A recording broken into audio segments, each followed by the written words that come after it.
Razgovaramo sa Anom Konstantinović. U pitanju je devojka koja je koordinator otvorene komunikacije za projekat Historija, istorija, povijest, lekcije za sadašnjost.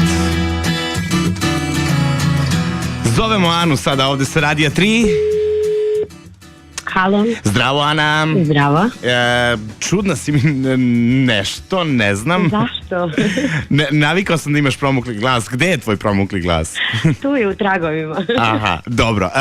Prelazimo zaista na ozbiljan deo priče. Dakle, govorimo o projektu čiji si ti koordinator. Reci mi ovako, već u samom nazivu vidimo da je cilj zbližavanje ljudi sa ovih prostora.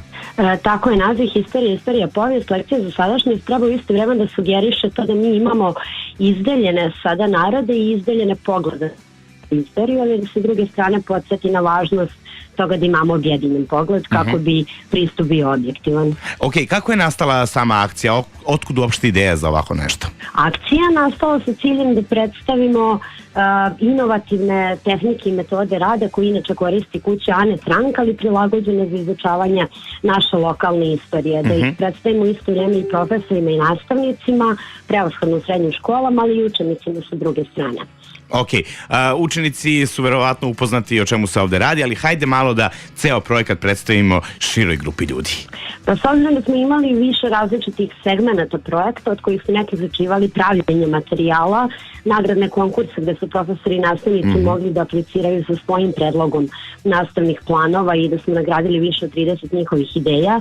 Sa druge strane da smo održali 3 velika regionalna seminara za profesore i nastavnike gde smo okupili više od 300 kolega iz regiona i da smo imali radionice koraci sećanja kojima smo sada već, ja ne znam koliko tačno učenika uspeli da povežemo u regionu kroz radionice i da predstavimo izložbu Ane Frank Historije za sadašnjost pred više od 50.000 posetilaca. To sve deluje jako impozantno, Ana. Jesu hteli svi da učestvuju kojima je sve bilo ponuđeno? Veliko interesovanje je bilo sa obe strane.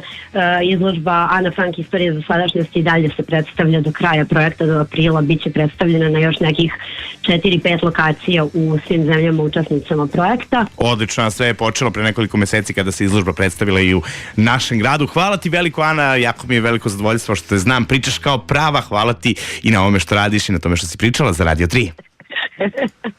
Ajde, ćao. Ćao. Sada, broj učenika koji su učestvovali u svim ovim radionicama, to je ono što sam pronašao kao jedan eksterni podatak, u Srbiji je bio preko 2000, preko 1600 njih učestvovalo je u Hrvatskoj, preko 1500 njih u Bosni, a u Makedoniji gotovo 1000 njih. Ovo je zaista veliki uspeh za sve ove mlade ljude i naravno mlade ljudi ćemo uvek podržavati. Jedan aplauz dobijaju za njih za kraj ovog dana na Radio 3.